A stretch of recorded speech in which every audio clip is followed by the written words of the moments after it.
இன்றைக்கி ஒரு customer second handle வாங்கின தன்னோட ஃபியட் லீனியா காருக்கு ஃப்ரண்ட் டயர் ரொம்ப தேஞ்சு போயிடுச்சுன்னு 2 புது அப்போலோ டயர் போட்டு வீல் பேலன்சிங் பண்ணி வீல் அலைன்மெண்ட் பண்ணிடலான்னு கொண்டு வந்தார். நான் வழக்கம் போல் சென்சார் டார்கெட்டை மாதிரி வேலைய ஆரம்பித்தேன்.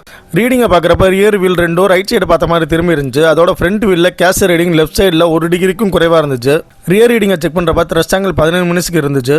நான் ஸ்டேரிங்கை சென்டர் பண்ணி லாக் வச்சுட்டு ரீடிங்கை பார்த்தா டோ ரீடிங் ஃபுல்லாக லெஃப்ட் திரும்பி இருந்துச்சு. சரின்னு கீழே இறங்கி அட்ஜஸ்ட் பண்ண போகிறப்ப லெஃப்ட் சைடு சஃப்ரேம் அடிபட்டு பெண்டாக இருந்துச்சு. இதுதான் கேஸ் ரீடிங் கம்மியாக இருந்ததுக்கு முக்கிய காரணம்.